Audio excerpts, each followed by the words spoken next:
Hi hello నమస్తే అందరు ఎలా ఉన్నారు? Welcome back to Sai things YouTube channel. Andhra Pradesh స్టేట్లో ఈ మార్చి 31 లోపు మీ యొక్క రేషన్ కార్డు లేదా రైస్ కార్డుకి ఈకేవైసీ అనేది పూర్తి చేసుకోవాలని రాష్ట్ర పౌర సరఫరాల శాఖ వారు ఉత్తర్వులు అయితే జారీ అయితే చేయడం జరిగింది. దీంతో పాటుగా చాలామంది కూడా ఈకేవైసీ ప్రాసెసింగ్ అనేది ఆన్లైన్లో ఎలా చేయాలని చెప్పేసి సెర్చింగ్ చేస్తున్నారు. మనం ఆన్లైన్లో చేసుకోవడానికి అవకాశం లేదండి. కేవలం మీకు ఈకేవైసీ అనేది పెండింగ్లో ఉందో సక్సెస్లో ఉందో అనే దాని గురించి స్టేటస్ తెలుసుకోవడం బట్టి మాత్రమే మనం ఆన్లైన్లో చెక్ చేసుకోగలం. దీనికి సంబంధించి మనకు యూట్యూబ్ ఛానల్లో ఒక వీడియో అయితే చేయడం జరిగింది. ఆ వీడియో కింద కామెంట్ సెక్షన్లో చాలామంది కూడా కొన్ని క్వశ్చన్స్ అయితే రైట్ చేస్తున్నారన్నమాట.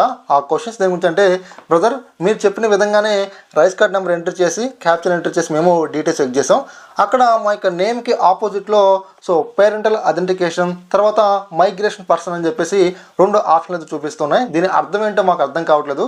అసలు మేము ఈకేవైసీ చేయించాలా లేదని చెప్పేసి చాలామంది కూడా అడుగుతున్నారు. సో ఈరోజు ఇప్పుడు మనమైతే మరి పేరెంటల్ ఐడెంటిఫికేషన్ మైగ్రేషన్ పర్సన్ అంటే ఏంటి, దీంతో పాటుగా మనకు ఈ యొక్క ఈకేవైసీ గడువును రాష్ట్ర పౌర సరఫరాల శాఖ వారు మనకు ఒక నెల వరకు మనకైతే పొడిగించారు. మరి ఆ డేట్ మనకు ఎండింగ్ అనేది ఎప్పటి వరకు ఇచ్చారు అనే విషయాల గురించి వీడియోలో మీకు పిన్ టు పిన్ చెప్తాను.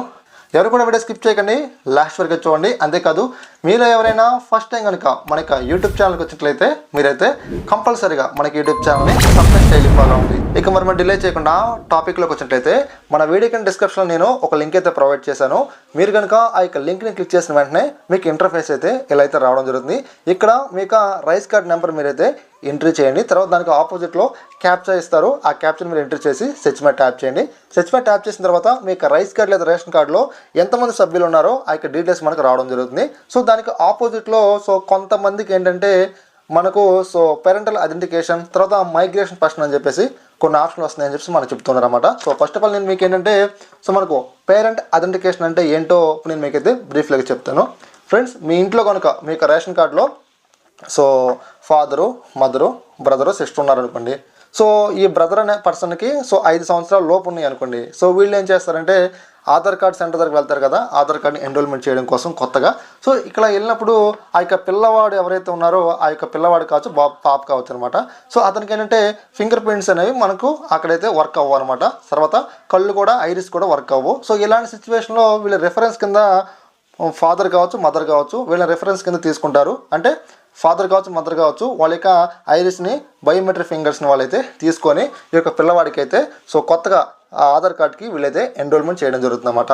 ఇలా ఎవరైతే పేరెంట్స్ పిల్లవాడికి బయోమెట్రిక్ ఐరిస్ ఇస్తారో వీళ్ళకి పేరెంటల్ ఐడెంటిఫికేషన్ రావడం జరుగుతుంది అన్నమాట. మరి ఇది పేరెంటల్ ఐడెంటిఫికేషన్ పోవాలంటే ఏం చేయాలంటే ఆ పిల్లవాడికి 5 సంవత్సరాలు క్రాస్ అయిన తర్వాత ఆ పిల్లవాడిని ఆధార్ సెంటర్ దగ్గర తీసుకువెళ్ళి ఆ పిల్లవాడి యొక్క ఫింగర్ ప్రింట్స్ తర్వాత ఐరిస్ అనే వీళ్ళు అప్డేట్ చేయించాలి.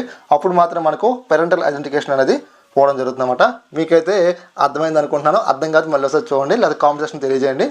మనకు సెకండరీ వచ్చేసి మైగ్రేషన్ పర్సన్. మీకు ఆల్రెడీ అర్థమైపోయి ఉండాలి. ఒక ఫ్యామిలీలో 4 మెంబర్స్ ఉన్నారనుకోండి. ఈ 4 మెంబర్స్లో ఫాదర్, తర్వాత మదర్, ఒక సిస్టర్, తర్వాత ఒక బ్రదర్ అయితే ఉన్నారు.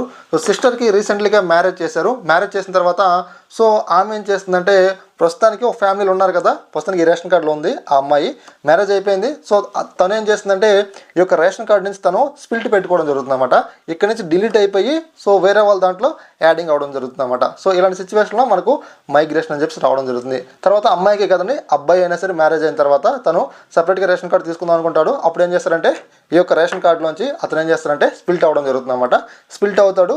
తర్వాత ఏం చేస్తారంటే వాళ్ళు సపరేట్గా వాళ్ళు తీసుకుంటారు అనమాట. అలా ఎవరైతే ఇలా స్ప్లిట్ అవుతూ ఉంటారో, అంటే సపరేట్ అవుదామని ఎవరైతే ఆలోచిస్తూ ఉంటారో వీళ్ళందరికీ కూడా మనకేంటంటే ఒక మైగ్రేషన్ పర్సన్ అని చెప్పేసి మనకు రావడం జరుగుతుంది అనమాట. అంతేనండి. ఈ వీడియోలో నేను మీకైతే రేషన్ కార్డులో పేరెంట్స్ ఐడెంటిఫికేషన్ తర్వాత మైగ్రేషన్ పర్సన్ గురించి నేను మీకు బ్రీఫ్లీ ఎక్స్ప్లెయిన్ చేశానని చెప్పేసి నేనైతే ఆశిస్తూ ఉన్నాను. అంతేకాదు నేను మీకు స్టార్టింగ్లో చెప్పాను కదా, మనకు ఈకేవైసీ కూడా పొడిగించారని చెప్పేసి. మనకు ఈ 2025 ఏప్రిల్ 30 వరకు కూడా మనమైతే ఈకేవైసీ చేసుకోవడానికి మనకు అవకాశం కల్పించడం జరిగిందన్నమాట. ఓకే ఫ్రెండ్స్, ఈ వీడియో మీకైతే నచ్చింది అనుకుంటున్నాను, అలానే అర్థమైందని చెప్పేసి నేనైతే ఆశిస్తూ ఉన్నాను. ఇలాంటి ఎన్నో ఇన్ఫర్మేషన్ వీడియోస్ కోసం మీరైతే కంపల్సరీగా మన సాయి థింగ్స్ యూట్యూబ్ ఛానల్ని subscribe daily follow. Thanks for watching. మళ్ళీ కలుద్దాం, గుర్తుపెట్టుకోండి.